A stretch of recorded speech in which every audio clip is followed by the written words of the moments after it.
Good morning, students. Today we will discuss about the principle and instrumentation. Instrumentation means how you can record UV spectrum and how you can present UV spectrum. ठीक है, तो ये हम आज discuss करेंगे। तो UV spectroscopy जैसे कि आपको पता है एक एब्जॉर्प्शन स्पेक्ट्रोस्कोपी है जिसमें इलेक्ट्रोमैग्नेटिक जो रेडिएशंस हैं जो कि आपके किस रीजन में होंगी, यूवी एंड विजिबल रीजन में, तो वो एब्जॉर्ब करनी है मॉलिक्यूल में। तो जब भी हम कोई इलेक्ट्रोमैग्नेटिक रेडिएशन किसी भी कंपाउंड के ऊपर फॉल करते हैं तो क्या होता है, रेडिएशन आपकी एब्जॉर्ब भी हो सकती हैं, कुछ पार्ट उसका एब्जॉर्ब हो जाएगा, कुछ ट्रांसमिट हो जाएगा, ठीक है, depending upon the molecular structure of the compound. ठीक है, अब जब भी जो रेडिएशन एब्जॉर्ब हो रही हैं उस रेडिएशन के एब्जॉर्ब होने से उस मॉलिक्यूल की एनर्जी इंक्रीज हो जाएगी। ठीक है, क्योंकि वो रेडिएशन एब्जॉर्ब कर रहा है तो एनर्जी जो है दैट विल इंक्रीज। ठीक है, अब जब एनर्जी इंक्रीज होगी तो उस एनर्जी इंक्रीज से जब आप यूवी विजिबल रेडिएशन फॉल करते हो तो कंपाउंड के इलेक्ट्रॉनिक एनर्जी लेवल्स चेंज हो जाते हैं, उसमें इलेक्ट्रॉनिक एक्साइटेशंस हो जाती हैं जिसमें जो इलेक्ट्रॉन्स है that will jump from lower electronic energy level to the higher electronic energy level। ठीक है, तो अभी मैं सबसे पहले आपको एनर्जी लेवल्स के बारे में ही बता रही हूँ कि जब भी आप इलेक्ट्रोमैग्नेटिक रेडिएशंस जो हैं मैटर पे फॉल करते हैं, मैटर पर आप इलेक्ट्रोमैग्नेटिक रेडिएशंस आप डाल रहे हैं तो तीन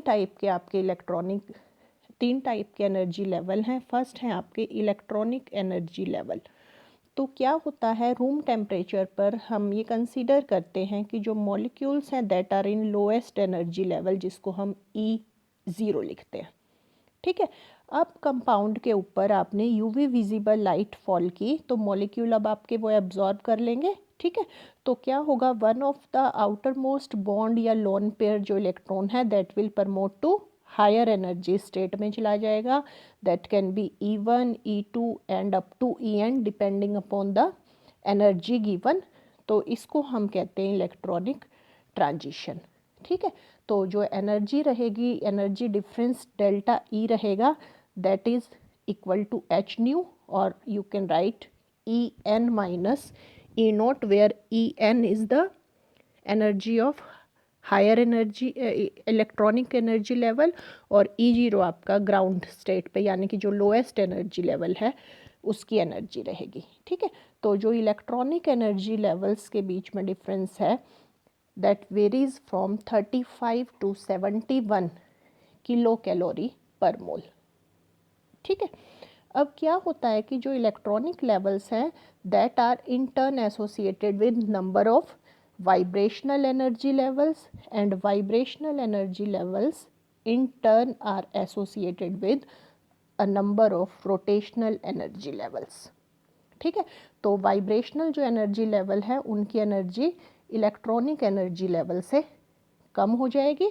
ठीक है, spacing between energy levels are small, और जो एनर्जी है that varies from 0.01 to 10 kilocalorie per mole. ठीक है, ये आपकी जब भी मॉलिक्यूल के ऊपर आप IR रेडिएशन फॉल करते हो तो मॉलिक्यूल के वाइब्रेशनल लेवल्स चेंज होते हैं। ठीक है, क्योंकि IR जो है उसकी एनर्जी अब आपकी यूवी विजिबल से कम हो जाती है। यूवी विजिबल जब आप फॉल करते हो तो इलेक्ट्रॉनिक लेवल चेंज हो रहे हैं क्योंकि एनर्जी ज़्यादा चाहिए आपकी इलेक्ट्रॉनिक लेवल चेंज होने को।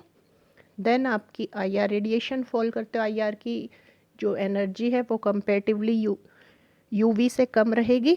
ठीक है, तो आपके वाइब्रेशनल लेवल चेंज होंगे। देन आपके होते हैं rotational energy levels. Then energy levels are quantized and discrete. Simple आपकी एक line between the vibrational energy levels. ठीक है, तो सबसे स्मॉलर स्पेसिंग रहेगी इसकी, इवन स्मॉलर देन वाइब्रेशनल। ठीक है, यानी इन जनरल अब आपको ये चीज़ पता होनी चाहिए कि जो रोटेशनल एनर्जी लेवल्स हैं उनके बीच का जो एनर्जी गैप है वो सबसे कम as compare to vibrational as compare to electronic. ठीक है, नेक्स्ट पेज पे डायग्राम में देखिए आप। तो this is your diagram showing different energy levels. तो देखिए क्या होगा, जस्ट अ मिनट।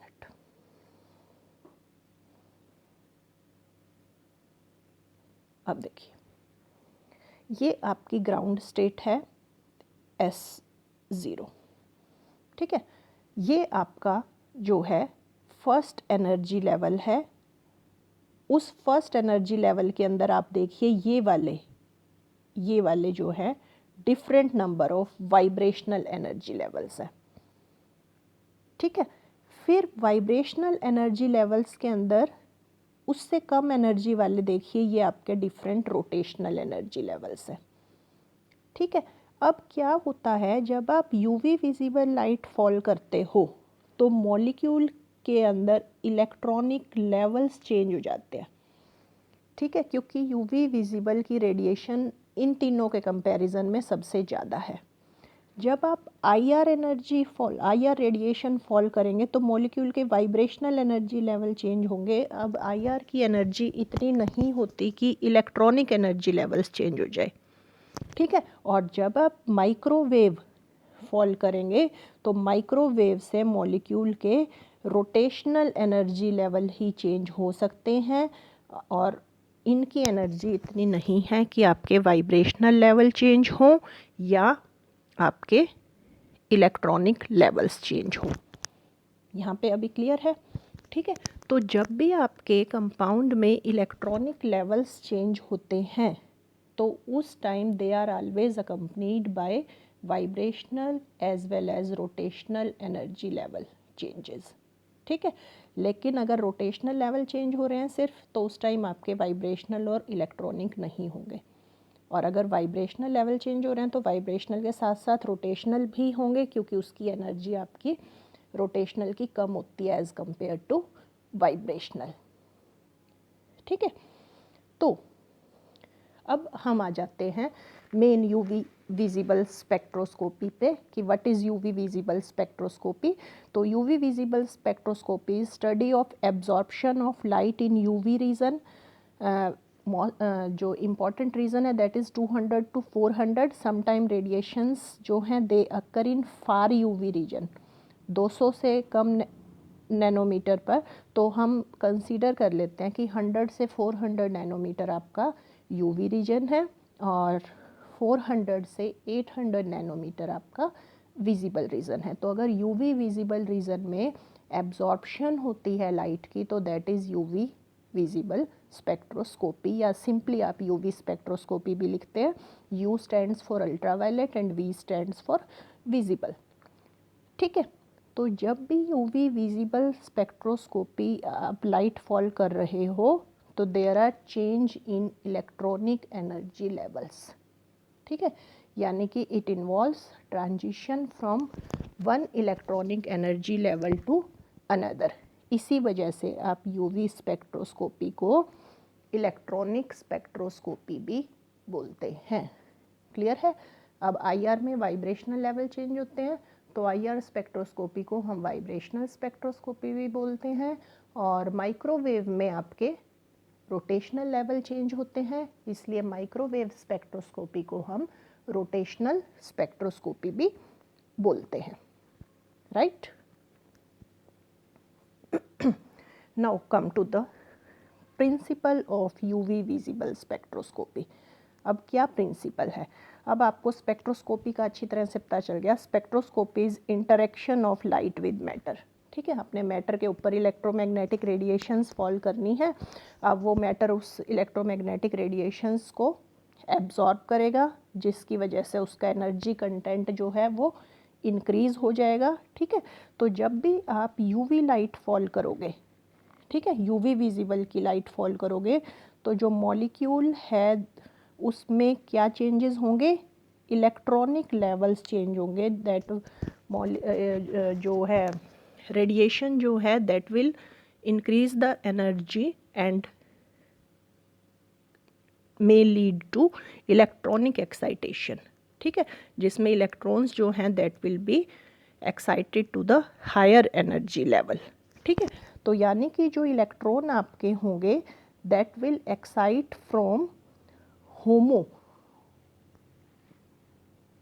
होमो आपका होता है highest energy occupied molecular orbital, जो कि आपका बॉन्डिंग होता है, ठीक है, टू ल्यूमो, और ल्यूमो आपका क्या होता है, lowest energy unoccupied molecular orbital, ठीक है। तो आपका जो नीचे वाला जो बॉन्डिंग ऑर्बिटल है उसको हम बोलते हैं होमो, ठीक है, और जो ऊपर वाला आपका एंटी बॉन्डिंग है उसको हम बोलते हैं ल्यूमो। तो ये कंफ्यूज नहीं होना, कहीं हाईएस्ट देख के होमो को ऊपर बना दो।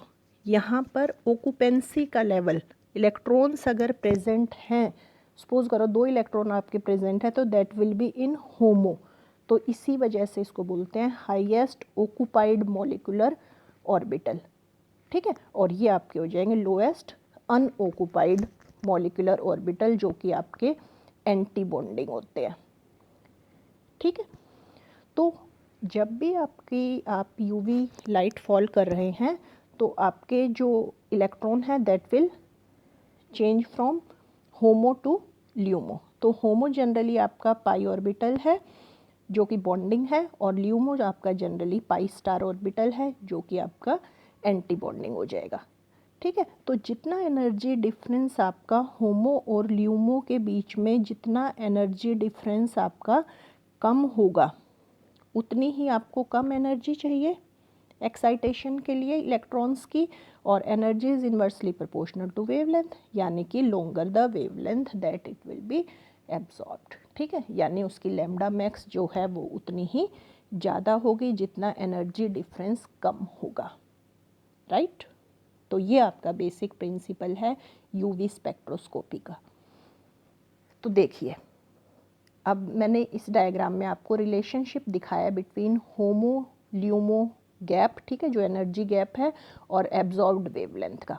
तो देखिए, सपोज कीजिए आपके 2 केसेस हैं। एक ये केस है जिस केस में आपका जो एनर्जी गैप है बिटवीन होमो एंड ल्यूमो वो आपका ज़्यादा है, मोर है, ठीक है। तो आपको ज़्यादा एनर्जी चाहिए, तो this compound will absorb at shorter wavelength, ये लिखा हुआ मैंने shorter wavelength as compare to this compound, जिसमें जो आपका एनर्जी डिफरेंस है वो आपका कम है, तो this compound will absorb at longer wavelength, ठीक है।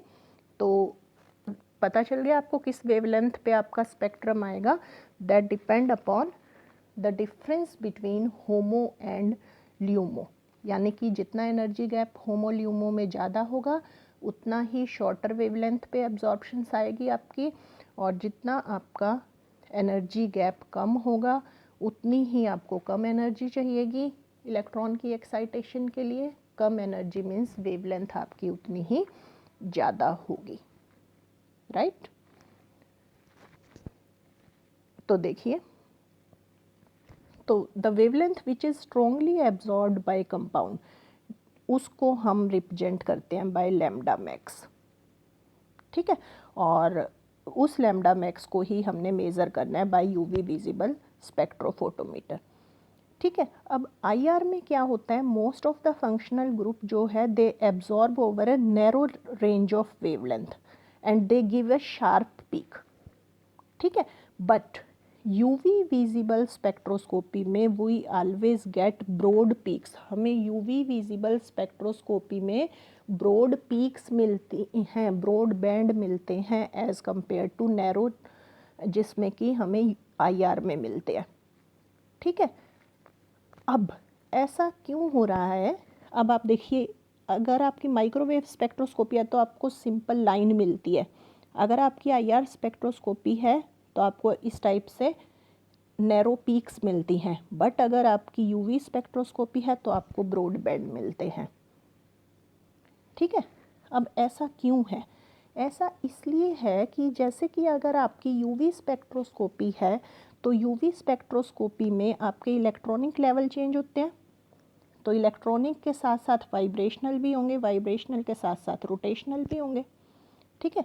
लेकिन अगर माइक्रोवेव की बात करें तो यहाँ सिर्फ रोटेशनल एनर्जी लेवल चेंज होंगे, और अगर हम आईआर की बात करें तो वाइब्रेशनल चेंज होंगे, वाइब्रेशनल के साथ आपके रोटेशनल एनर्जी लेवल भी चेंज होंगे।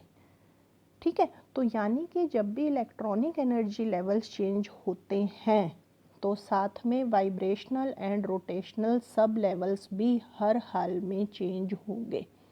ठीक है, और तीनों चेंजेस हो रहे हैं इसी वजह से क्या होता है, ड्यू टू मिक्सिंग। अब ये मिक्स हो जाते हैं वाइब्रेशनल और rotational energy levels with electronic energy levels. ठीक है, तो there will be large number of transitions बहुत ज़्यादा हो गई। ठीक है, और ट्रांजिशन ज़्यादा होने की वजह से अब आपकी बहुत सारी ट्रांजिशन होने की वजह से ये आपस में बहुत ज़्यादा क्लोज होती है, एनर्जी गैप बहुत कम हो जाता है, और इस वजह से जो आपका यूवी स्पेक्ट्रम है, यूवी स्पेक्ट्रोफोटोमीटर है, वो आपका इनको रिकॉर्ड करता है in form of broad bands. ठीक है, तो देखिए, ये देखिए अब क्या है इस डायग्राम में। देखिए, मैं यही समझा रही हूँ आपको कि ब्रॉड बैंड क्यों आ रहे हैं। तो ये आपका एक एनर्जी लेवल है E0। ठीक है, इलेक्ट्रॉनिक एनर्जी लेवल, ये आपका सेकंड इलेक्ट्रॉनिक एनर्जी लेवल है E1। अब इसके अंदर ये नंबर ऑफ, ये जो मैंने बोल्ड लाइन से दिखाए हैं, ये वाइब्रेशनल एनर्जी लेवल्स हैं। ठीक है, ये वाइब्रेशनल, और उस वाइब्रेशनल के अंदर ये देखिए इस तरफ मैंने ये बोल्ड लाइन के अंदर ये जो और लाइनें दिखा रखी हैं, ये रोटेशनल एनर्जी लेवल्स हैं। ये तो क्लियर है ना आपको, इलेक्ट्रॉनिक लेवल्स, उसके बीच में वाइब्रेशनल लेवल्स, और वाइब्रेशनल के बीच में आपके रोटेशनल लेवल्स। तो जब आप यूवी विजिबल रीजन में लाइट फॉल करते हो तो इलेक्ट्रॉनिक लेवल्स तो आपके चेंज होंगे ही होंगे। ठीक है, साथ में आपके वाइब्रेशनल लेवल्स भी चेंज होंगे, और वाइब्रेशनल के साथ साथ आपके रोटेशनल एनर्जी लेवल्स भी चेंज होंगे। तो ये जो चेंजेस हैं, इतने चेंजेस होने की वजह से ये जो नंबर ऑफ लाइंस आपकी अपीयर होंगे, और नंबर ऑफ लाइंस जो हैं that are too close to each other, that you will get broad band in case of UV visible spectroscopy. ठीक है, देखिए देखिए, अब मैंने ये एक्साइटेशन आपको दिखाई ग्राउंड स्टेट से। ये आपके देखो इलेक्ट्रॉनिक लेवल चेंज हो रहे हैं। ठीक है, इलेक्ट्रॉनिक लेवल चेंज हो रहे हैं। अब यहाँ साथ साथ आपके वाइब्रेशनल लेवल भी चेंज हो जाएंगे जब आप यूवी लाइट फॉल करते हो, और वाइब्रेशनल के साथ साथ आपके रोटेशनल लेवल्स भी चेंज होंगे। तो you will get a number of closely spaced lines, और उस क्लोजली स्पेस्ड लाइंस को जो यूवी स्पेक्ट्रोफोटोमीटर है वो किस फॉर्म में स्टडी करेगा, in form of broad band. तो यानी कि you will get broad band in UV spectroscopy because you get a number of closely spaced lines due to electronic levels change as well as vibrational and rotational energy level changes। ठीक है, तो ये था आपका why in case of UV spectroscopy you get broad band, right? Then next, अब है instrumentation of UV spectroscopy, यानी कि आप यूवी स्पेक्ट्रम को किस तरह से स्टडी करते हैं, कैसे स्टडी करते हैं। तो यूवी जो स्पेक्ट्रोस्कोपी है, स्पेक्ट्रम है, that is studied by UV spectrophotometer. ठीक है, और सिंपली यूवी स्पेक्ट्रोमीटर भी आप बोल देते हैं इसको। तो यूवी स्पेक्ट्रोमीटर की क्या कंस्ट्रक्शन रहेगी, सबसे पहले there should be a light source. ठीक है, वो लाइट सोर्स आपका क्या रहेगा, वो लाइट सोर्स आपका टंगस्टन फिलामेंट हो सकता है अगर आपको विजिबल रेडिएशन यानी 400 to 800 नैनोमीटर की रेडिएशन फॉल करनी है, और and that is deuterium lamp अगर आपको यूवी अल्ट्रावायलेट जो रेडिएशन है यानी कि 200 से 400 नैनोमीटर की लाइट फॉल करनी है। ठीक है, तो आपका लाइट सोर्स रहेगा deuterium discharge lamp for UV radiation and tungsten filament lamp for visible radiation. ठीक है। देन सेकंड आपने लेना है मोनोक्रोमेटर। अब मोनोक्रोमेटर का क्या काम रहेगा, that will give you radiation of single wavelength, individual wavelength. वैसे आपकी क्या होगी, जो इलेक्ट्रोमैग्नेटिक रेडिएशंस होती है that compose of a different number of wavelengths of light, तो आपने का जो मोनोक्रोमेटर है वो आपको सिंगल वेवलेंथ की लाइट देगा। ठीक है। और सिंगल वेवलेंथ की लाइट को अब आपका जो स्पेक्ट्रोफोटोमीटर होता है 2 टाइप का होता है, सिंगल बीम और डबल बीम, तो वो उसको डबल बीम में स्प्लिट कर देगा इन case of double beam spectrophotometer, जिसमें कि आपकी एक बीम आपकी सैंपल के थ्रू जाएगी और एक बीम आपकी रेफरेंस सेल के थ्रू जाएगी। ये नेक्स्ट हम डायग्राम्स में देखेंगे। देन नेक्स्ट आपकी होंगी सैंपल एंड रेफरेंस सेल्स। ठीक है। तो जो 2 बीम आपकी मोनोक्रोमेटर से पास हुई that will B pass through sample solution और रेफरेंस सॉल्यूशन। ठीक है। दोनों जो सैंपल सॉल्यूशन है और रेफरेंस सॉल्यूशन है, ये आपने जिस मटेरियल की आपकी ये सैंपल सेल और रेफरेंस सेल बनी होंगी दैट इज़ आइदर सिलिका और क्वार्ट्स। ग्लास की नहीं बनी हुई हो सकती, क्योंकि जो ग्लास होता है that itself absorb light in UV visible reason. ठीक है। तो ग्लास की वजह से तो अपनी पीक्स आ जाएंगी जो कि इंटरफियर करेंगी आपको with the bands of the compound, तो इसीलिए आपने ग्लास का मटेरियल नहीं होगा। ये जो रेफरेंस सेल और सैंपल सेल है ये आपकी बनी होंगी या तो सिलिका की या क्वार्ट्स की। ठीक है। अब सैंपल जो है उसमें तो नेम से पता चल रहा है आपने सैंपल सॉल्यूशन, इसमें आपका जो कंपाउंड होगा dissolved in a particular solvent. ठीक है। और रेफरेंस सॉल्यूशन में जो है आपको वही सॉल्वेंट लेना होता है जिसमें आपने कंपाउंड को डिसॉल्व किया है।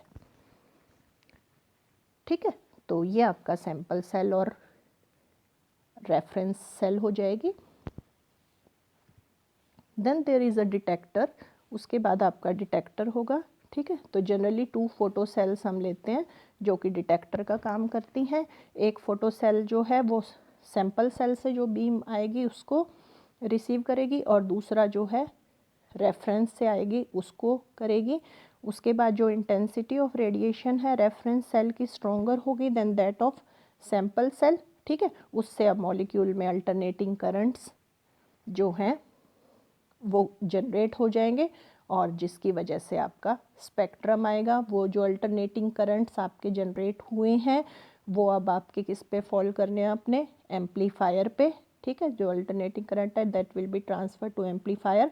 एम्पलीफायर का मतलब है वो उसको एम्पलीफाई कर देगा सिग्नल्स को। जैसे सिग्नल सपोज करो इतना सारा था, अब आपको दिखेगा नहीं, तो एम्पलीफायर उसको एम्पलीफाई कर देगा, तो जिससे वो सिग्नल अब आपको क्लियर दिखेगा और रिकॉर्डेबल फॉर्म में होगा। ठीक है। अब रिकॉर्डर आपका जो है होगा last, that is connected to computer, तो वो सारा डाटा आपका जो भी है वो स्टोर करता जाएगा। ये मॉनिटर स्क्रीन की तरह है आपका, तो वहाँ पर आपको ऐसे स्पेक्ट्रम मिल जाएगा, आप उसका प्रिंट आउट ले सकते हैं और अपनी फाइल में आप लगा सकते हैं। आपको मैंने बताया था स्पेक्ट्रोस्कोपी में जो इन्फॉर्मेशन है that is in form of permanent record. ठीक है।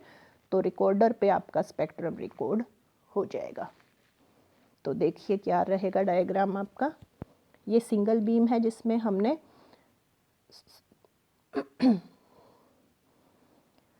सबसे पहले लाइट सोर्स से रेडिएशन वेवलेंथ जो है सिलेक्टर यानी कि मोनोक्रोमेटर लेना है। यहाँ आपके डिफरेंट वेवलेंथ्स की लाइट है, यहाँ आपकी ये सिंगल वेवलेंथ की लाइट आ गई। ठीक है। उसको आपने सैंपल के थ्रू फॉल किया। ये सिंगल बीम है जिसमें सिर्फ आपका सैंपल है, रेफरेंस नहीं है। देन उसके बाद डिटेक्टर, और डिटेक्टर के बाद बीच में एम्पलीफायर भी लगा होगा, and then this is recorder. और इस रिकॉर्डर पे आपका जो है ग्राफ आ जाएगा इस तरह से, ये आपका ब्रॉडबैंड आ गया है। ठीक है। एब्जॉर्बेंस वर्सेस वेवलेंथ आपका जो है कर्व ये आपको मिल गया। ठीक है। देन डबल बीम में आपका क्या होगा, डबल बीम में अब आपकी वही लाइट सोर्स है, मोनोक्रोमेटर है। अब आपने मोनोक्रोमेटर से 2 बीम्स लेनी है, डबल बीम। एक को आपने रेफरेंस सेल में और एक को आपने पास करना है through sample cell. Reference cell में मैंने आपको बताया था सिर्फ सॉल्वेंट होगा, और सैंपल सेल में क्या होगा, compound dissolved in that solvent, same solvent के अंदर आपका डिजॉल्व होना है, जो कि आपने रेफरेंस सेल में लिया है। ये सॉल्वेंट कौन से हो सकते हैं ये अभी आगे बताऊंगी मैं। हर सॉल्वेंट आप नहीं ले सकते यूवी स्पेक्ट्रोस्कोपी में, some selected solvents can be taken. Then आपने उसको पास करना है थ्रू डिटेक्टर, ठीक है। देन बीच में एम्पलीफायर भी लगा सकते हैं, और रिकॉर्डर पे इस तरह से आपका ब्रॉड बैंड आ जाएगा, एब्जॉर्बेंस वर्सेस वेवलेंथ, ठीक है। तो this is how you can study या record UV spectrum. Then presentation of UV spectrum, तो ये मैंने आपको बता ही दिया कि आप यूवी स्पेक्ट्रम को कैसे प्रेजेंट करेंगे। आपका एक्साइटेशन हो रही है, कंपाउंड आपकी एक लाइट एब्जॉर्ब कर रहा है, तो एब्जॉर्बेंस हो जाएगी वो, तो हमने absorbance versus wavelength curve draw करना है, ठीक है। और समटाइम्स हम एप्सिलॉन यानी intensity of maximum absorption versus wavelength भी कर्व स्टडी करते हैं। तो ये देखिए आपका एब्जॉर्बेंस वर्सेस वेवलेंथ आपने स्टडी किया, ये आपका ऐसे आ गया, और ये जिस मैक्सिमम वेवलेंथ पर एब्जॉर्ब करता है that is known as lambda max. यही लैम्डा मैक्स हमने यूवी स्पेक्ट्रोस्कोपी में स्टडी करनी होती है, ठीक है। तो ये एब्जॉर्बेंस है। तो समटाइम्स हम एप्सिलॉन वर्सेस सी भी कर्व प्लॉट करते हैं, तो वो भी हमारा इसी टाइप से ब्रॉड बैंड आपका आता है, और एप्सिलॉन की वैल्यू आप स्टडी कर लेते हैं कि कितनी एप्सिलॉन पर एब्जॉर्ब हुआ, तो वो उस कर्व की इंटेंसिटी ऑफ एब्जॉर्प्शन हो जाती है, ठीक है। तो this is how you can present UV spectrum either by lambda max यानी कि सॉरी एप्सिलॉन वर्सेस वेवलेंथ, और you can plot absorbance versus wavelength.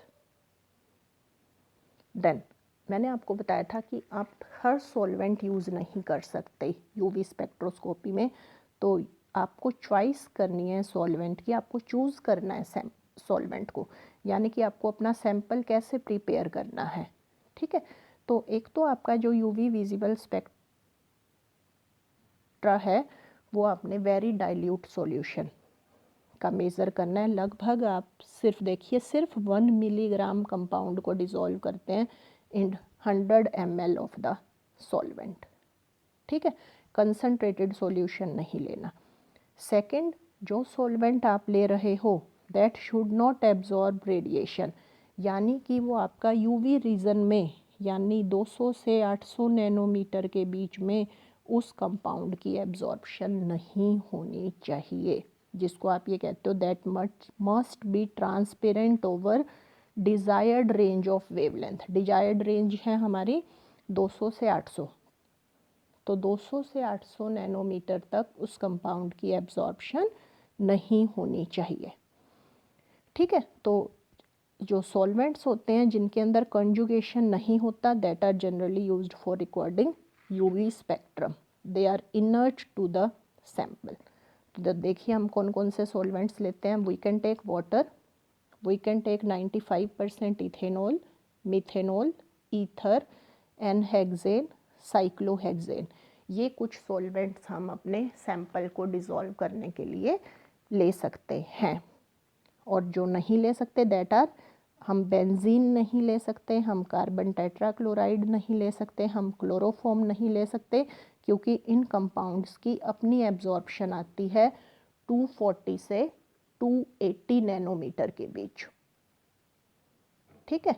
तो ये हमारा इंटरफियर करेगा कंपाउंड की पीक के साथ, इसीलिए हमें ऐसे सॉल्वेंट्स लेने हैं जिनकी एब्जॉर्प्शन जो है 200 से 800 नैनोमीटर के बीच में ना आए। तो कौन से सॉल्वेंट्स ले सकते हैं हम? Water, 95% ethanol, methanol, ether, n hexane, cyclohexane. ये कुछ सॉल्वेंट्स हैं जो कि हम यूवी स्पेक्ट्रोस्कोपी में लेते हैं। ठीक है, thanks for watching the video, thank you.